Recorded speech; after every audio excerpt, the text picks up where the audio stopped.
बिस्मिल्लाहिर्रहमानिर्रहीम। अस्सलाम वालेकुम स्टूडेंट। उम्मीद है सब खैरियत से होंगे। अच्छा बेटा, चैप्टर नंबर 21 का नाम टॉपिक करने जा रहे हैं radio activity. Radio activity chapter number मेरे ख्याल में 18 था 10th क्लास का, वो भी आपने पढ़ा। उसमें भी इसी के रिलेट चीज़ें थी, तो आज वही हम दोबारा करते हैं। देखो बेटा, रेडियो एक्टिविटी होती क्या है? The element having change number of proton the element having charge number greater than हो 82 से, यानी ऐसे एलिमेंट जिनके एटम का एटॉमिक नंबर 82 से ज़्यादा हो ना, आर अनस्टेबल, वो क्या होते हैं? अनस्टेबल। दे इमिट इनविजिबल रेडिएशन, वो क्या करते हैं? इनविजिबल रेडिएशन इमिट करते हैं, विच इफेक्ट द फोटोग्राफ प्लेट, जो फोटोग्राफिक प्लेट पे इफेक्ट करते हैं। बेटा देखिए, साइंटिस्ट था शुरू में वो जो था, क्या नाम उसका, हेनरी बैकरल ने, वो एक एक्सपेरिमेंट कर रहा था 1896 में यूरेनियम को यूज़ कर रहा था। तो 7 फोटोग्राफ प्लेट पड़ी थी, तो उसने देखा फोटोग्राफ प्लेट पे ना धब्बे पड़ गए थे, धुंधली हो गई। तो उसने नोट किया कि उसने इधर से रिजल्ट ये फाइंड किया था, यार यूरेनियम है ना, ये इनविजिबल कुछ शुआएँ या रेडिएशन खारिज करती है जो फोटोग्राफ प्लेट पे एक्ट कर रही है, वो उसको धुंधला कर रही है। तो फिर वही जो फोटोग्राफ प्लेट को धुंधला करने वाली चीज़ थी ना, उसे हमने रेडियो एक्टिविटी कहा था, जो रेडिएशन कहा था। ठीक है, such element are called radioactive element. अब ऐसे एलिमेंट जो रेडिएशन इमिट कर रहे होते हैं, वो कौन से एलिमेंट हैं? जिनका एटॉमिक नंबर 82 से ज़्यादा होता है, उसे हम रेडियो एक्टिव एलिमेंट कहते हैं। And the process is called radio activity, और ये जो प्रोसेस है रेडिएशन इमिट करने का, इसको हम रेडियो एक्टिविटी कहते हैं। ठीक है, आगे कहता है कि 3 type of radiation alpha beta and gamma are emitted, यानी 3 टाइप की रेडिएशन इमिट होती हैं, अल्फ़ा बीटा एंड गैमा। ठीक है ना, यानी कोई भी रेडियो एक्टिव एलिमेंट है वो 3 तरह के रेडिएशन इमिट कर सकता है। हम जानते हैं बेटा, अल्फ़ा का चार्ज होता है पॉजिटिव, बीटा का होता है नेगेटिव, और गैमा पे नो चार्ज, कोई चार्ज नहीं होता। अच्छा, इसकी प्रॉपर्टी, अल्फ़ा पे पॉजिटिव चार्ज होता है, इसकी आयनाइजेशन पावर ज़्यादा होती है, पेनिट्रेटिंग पावर कम होती है। बीटा की आयनाइजेशन पावर अल्फ़ा की निस्बत कम होती है, पेनिट्रेटिंग पावर ज़्यादा होती है। पेनिट्रेटिंग पावर होती है किसी मैटर में से गुजर जाना या पेनिट्रेट कर जाना, इंटर हो जाना। आयनाइजेशन ये होती है जिस मैटर में ये पार्टिकल या रेडिएशन इमिट हो ना, उसके जो एटम है उसको आयंस में कन्वर्ट करता है, यानी पॉजिटिव नेगेटिव आयन अलग करते हैं। ठीक है, अब आगे गैमा पे कोई चार्ज नहीं होता, इसकी आयनाइजेशन पावर नहीं होती, जबकि पेनिट्रेटिंग पावर ज़्यादा होती है, क्योंकि ये आयनाइजेशन करता नहीं, ये काफ़ी अंदर तक, या कोई मैटर ना काफ़ी सेंटीमीटर तक, फ्यू सेंटीमीटर तक वो इंटर हो सकता है। अब जो रेडियो एक्टिविटी है, इसकी कोई हिस्टोरिकल बैकग्राउंड देखते हैं बेटा। हेनरी बैकरल ने 1896 में एक्सपेरिमेंट कर रहा था यूरेनियम पे, तो उसने रेडियो एक्टिविटी को फर्स्ट ऑफ ऑल इंट्रोड्यूस कराया था और डिस्कवर किया था। कैसे किया था कि 7 फोटोग्राफ प्लेट पड़ी थी, तो वो धुंधली हो गई थी, उसने इन रेडिएशंस को नाम दे दिया था, क्या कि अल्फ़ा बीटा गैमा से, ये सॉरी जो हाँ, इन रेडिएशन को नाम दे दिया उसने। उसके बाद मैरी क्यूरी और पेरी क्यूरी, ये एक मियाँ बीवी थे, ठीक है, हस्बैंड वाइफ थे। इन्होंने 2 रेडियोएक्टिव एलिमेंट डिस्कवर किए थे, पोलोनियम एंड रेडियम। किन ने? मैरी क्यूरी और पेरी क्यूरी ने। उसके बाद रदरफोर्ड ने एक्सपेरिमेंट किया था कि नेचर ऑफ रेडिएशन, जो रेडिएशन इमिट हो रही ना, इसकी नेचर क्या है। इसने बताया था कि ऐसे एलिमेंट जिनका एटॉमिक नंबर 82 से ज़्यादा होता है वो रेडिएशन इमिट करते हैं। अब कम से कम एटॉमिक नंबर जो 82 है ना, वो किसको होता है? पीबी, यानी लेड का होता है। Lead radioactive. इससे ऊपर वाले जो एलिमेंट होंगे जिनका एटॉमिक 82 से ज़्यादा, वो सारे क्या होंगे? नेचुरल रेडियोएक्टिव होते हैं। अब आर्टिफिशियल रेडियोएक्टिव भी होते हैं बेटा, नेचुरल भी। तो जो एटम या एलिमेंट जिनका एटॉमिक नंबर 82 से ज़्यादा हो ना, वो नेचुरल रेडियोएक्टिव कहलाते हैं। ऐसे एलिमेंट जिनका एटॉमिक नंबर 82 से कम होगा, वो आर्टिफिशियल रेडियोएक्टिव कहलाते हैं, अगर हम उनको रेडियोएक्टिव बनाते हैं तो। अब इसका एक डायग्राम देखें। देखिए बेटा, हमारे पास ना सोर्स ऑफ रेडिएशन है, इसमें से रेडिएशन इमिट हो रही है। हमने क्या किया, इस साइड पे एक नेगेटिव प्लेट लगा दी, इधर एक पॉजिटिव प्लेट लगा दी, और इसके सामने एक फोटोग्राफ फिल्म है जिस पे हमें अब आउटपुट मिलेगा, रिजल्ट मिलेगी। फर्स्ट ऑफ ऑल, अब ये जो सारा प्रोसेस है बेटा, ये वैक्यूम चैम्बर में है। वैक्यूम क्यों है?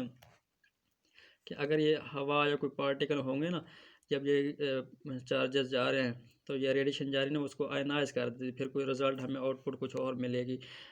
तो इस वजह से हम क्या करते हैं, इसको रेडिएशन की नेचर जानने के लिए हम अपना वैक्यूम चैम्बर में ये अपना एक्सपेरिमेंट परफॉर्म करते हैं। अब जब हमने इस रेडिएशन देखा ना, कुछ रेडिएशंस हैं वो नेगेटिव प्लेट की तरफ झुक गए। नेगेटिव तरफ झुकी तो हम जानते हैं अपोजिट चार्जेस क्या करते हैं, अट्रैक्ट करते हैं। अगर ये नेगेटिव प्लेट है तो इसकी तरफ आने वाली जो रेडिएशन उस पर पॉजिटिव चार्ज होगा, उसको नाम दे दिया अल्फ़ा का। फिर देखा कुछ रेडिएशन ना पॉजिटिव प्लेट की तरफ झुक गई है। अब पॉजिटिव प्लेट की तरफ झुक रहे हैं तो नेगेटिव चार्ज होगा उस पर, जिसको पॉजिटिव प्लेट अट्रैक्ट करे तो उसको हमने नाम दे दिया बीटा का। कुछ रेडिएशन थी वो बिल्कुल सीधी जाके इधर उन्होंने फोटोग्राफ फिल्म पे वो धब्बे डाल दिए, उन पे कोई चार्ज नहीं, उसको नाम दे दिया गैमा का। अब कहा यह जाता है बेटा अल्फ़ा बीटा गैमा जो है ना, ये रेडिएशन इमिट होती कहाँ से है, न्यूक्लियस से होती है। ये MCQ में पूछा जा सकता है, अल्फ़ा बीटा गैमा रेडिएशन कहाँ से निकलते हैं बेटा, न्यूक्लियस में। अब देखें जो अल्फ़ा पार्टिकल होता है ना, ये 2 प्रोटॉन होते हैं। हीलियम न्यूक्लियस भी हम कह सकते हैं, 2 प्रोटॉन और 2 न्यूट्रॉन, टोटल कितने पार्टिकल निकलते हैं, ये 4। बीटा जो होता है ये इलेक्ट्रॉन निकलता है। गैमा क्या होता है, सिर्फ फोटान होता है, ये एनर्जी होती है जो रिलीज, हम जानते हैं फोटान की एनर्जी जो होती है ना वो E=hf होती है। दोबारा देखिए बेटा, अल्फ़ा पार्टिकल जो था ना रेडिएशन, वो 2 प्रोटॉन पर मुश्तमिल होती है, हीलियम न्यूक्लियस भी कहते हैं उसको। टोटल पार्टिकल कितने इमिट होते हैं, 2 प्रोटॉन और 2 न्यूट्रॉन, टोटल कितने हो जाएंगे, 4। बीटा जब इमिट होते हैं यूँ समझें इलेक्ट्रॉन, जब गैमा होता है तो फोटान ऑफ एनर्जी इमिट हो रही होती है। अब न्यूक्लियर ट्रांसपोर्टेशन ये है बेटा कि एक अनस्टेबल जो एटम होगा ना वो टूटेगा, आगे स्टेबल न्यूक्लियर बनेगा, उसके नतीजे में जो रेडिएशन इमिट होती है ये न्यूक्लियर ट्रांसपोर्टेशन हो जाती है। एक न्यूक्लियस टूट के छोटे न्यूक्लियर में कन्वर्ट हो जाए। जो न्यूक्लियस टूट रही होती है उसे कहते हैं पेरेंट्स न्यूक्लियर। टूटने के बाद जो न्यूक्लियस बन रही होती है ना उसे डॉटर न्यूक्लियर कहते हैं। अब देखें अल्फ़ा पार्टिकल जो न्यूक्लियर ट्रांसपोर्टेशन में क्या किरदार अदा करता है। ये फ़र्ज़ किया हमारे पास ये यूरेनियम में है, एटॉमिक नंबर 92 है, एटॉमिक मास 238 है। जब ये इसमें से अल्फ़ा पार्टिकल यानी हीलियम रेडिएट हो जाएगा, निकल जाएगा ना, इसके नतीजे में एनर्जी भी इमिट होती है। तो बाकी अब देखो हीलियम का एटॉमिक मास होता है 4, एटॉमिक नंबर होता है 2। इसमें एटॉमिक मास जो है ना 4 कम होगा, 234 बच जाएगा, और इसमें एटॉमिक मास 2 ये हीलियम का गया तो कितना बच जाएगा, 90। तो ये थोरियम TH बन जाता है ये बेटा। एक डॉटर न्यूक्लियर बनी, हीलियम यानी अल्फ़ा पार्टिकल इमिट और एनर्जी इमिट होती है। अब एक जनरल इक्वेशन बेटा देखें, इसका कहता है एटॉमिक मास 242 है, एटॉमिक नंबर 94 है, इसमें 2 अल्फ़ा पार्टिकल जब इमिट हो, 2 का मतलब यह है कि एटॉमिक मास था ना हीलियम का 4, इसको हम 2 से मल्टीप्लाई करेंगे, कितने खारिज होंगे, 8। एटॉमिक नंबर था 2, तो अब 2 अल्फ़ा पार्टिकल कितने होंगे, 4, मतलब इसमें से 4 कम होंगे, 19 आ गए। ऊपर एटॉमिक मास में से ना 8 कम होंगे तो कितना बचे, 234 बचे, और 2 अल्फ़ा पार्टिकल इमिट, और इसके नतीजे में एनर्जी भी रिलीज़ होती है। अब पहला जो होता है ना उसको हम पेरेंट्स न्यूक्लियर कहते हैं, जो बन रहा होता है उसे डॉटर न्यूक्लियर कह रहे होते हैं। जनरल रिएक्शन की इक्वेशन देखें, ये X है पेरेंट्स न्यूक्लियर, ऊपर एटॉमिक मास को हम A से रिप्रेजेंट करते हैं, नीचे होता है एटॉमिक नंबर, उसको Z से रिप्रेजेंट करते हैं। अगर अल्फ़ा इमिट हो रहा है एटॉमिक मास में से 4 कम होंगे और एटॉमिक नंबर में से 2 कम होंगे, यानी कि प्रोटॉन 2 कम हो जाते हैं और अल्फ़ा रेडिएशन इमिट हो जाती है। ये तो था अल्फ़ा पार्टिकल की। अब देखते हैं बीटा की। बीटा का थोड़ा कॉम्प्लिकेटेड कंसेप्ट है बेटा। बीटा पार्टिकल कब होता है, जब न्यूट्रॉन चेंज होता है प्रोटॉन में तो इलेक्ट्रॉन इमिट होता है। अब इसका मैं थोड़ा सा इधर डायग्राम में समझाता हूँ बेटा। यूँ समझें, ये हमारे पास न्यूक्लियस है, इसके न्यूट्रॉन भी 10 है, प्रोटॉन भी 10 है, टोटल एटॉमिक मास कितना हो गया, 20 हो गया। अब होता क्या है बेटा, एक न्यूट्रॉन टूट के बनता है प्रोटॉन। जब ये टूटता है ना बेटा न्यूट्रॉन, अब ये टोटल न्यूट्रॉन कितने थे, 10, टूटा तो कितना बच जाए, एक टूट जाए के बाद कितने बचे, 9। जो टूटता है ना वो एक प्रोटॉन बन जाता है, एक इलेक्ट्रॉन बन जाता है। इलेक्ट्रॉन रिलीज हो जाते हैं, उसे हम बीटा का नाम देते हैं। प्रोटॉन जो होता है ये नीचे वाले प्रोटॉन में ऐड हो जाता है और ये कितने हो जाते हैं, 11। दोबारा देखें, न्यूक्लियस के अंदर न्यूट्रॉन एक टूटेगा, पहले न्यूट्रॉन थे 10, कितने बच जाएंगे, 9। एक न्यूट्रॉन जो टूटता है ना, न्यूट्रॉन न्यूट्रल से निकला, इस पर कोई चार्ज नहीं, अब टूटेगा तो ये 2 चार्ज बन जाते हैं, एक पॉजिटिव और एक नेगेटिव। पॉजिटिव है प्रोटॉन वो इसमें ऐड होगा, पहले 10 थे तो कितने हो जाएंगे 11, और एक नेगेटिव जो इलेक्ट्रॉन था वो रिलीज हो जाएगा, खारिज होगा, उसे हम बीटा पार्टिकल का नाम दे देते हैं। अब ये रिएक्शन देखें न्यूट्रॉन चेंज हुआ प्रोटॉन में, इलेक्ट्रॉन इमिट हो गया, और ये एक एंटी न्यूट्रॉनो भी कहते हैं, ये भी रिलीज होती है। ये ऐसा कब किस रेंज में होता है, वीक न्यूक्लियर फोर्स के रेंज में होता है बेटा। अब ये दिखाया गया है हमारे पे थोरियम है, ये पीए में चेंज होगा कब, जब अटामिक मास सेम रहेगा, अटामिक नंबर में एक इंक्रीज हो जाएगा। वो कैसे हो जाएगा, ये दोबारा देखें, अटामिक मास सेम कैसे रहता है, पहले न्यूट्रॉन कितने थे 10, टोटल कितने बच गए 9, प्रोटॉन और इलेक्ट्रॉन बना, इलेक्ट्रॉन तो निकल गया, प्रोटॉन इन 10 में ऐड हो कितना 11, 11 को 9 में ऐड करो कितना हो जाता है 20, तो यानी कि अटामिक मास सेम रहेगा। लेकिन पहले प्रोटॉन कितने थे 10, अब कितने हो गए 11 हो गए, तो फिर देखिए पहले 90 था तो एक प्रोटॉन बढ़ जाता है, अटामिक नंबर बढ़ जाता है और बीटा रेडिएशन इमिट हो जाती है।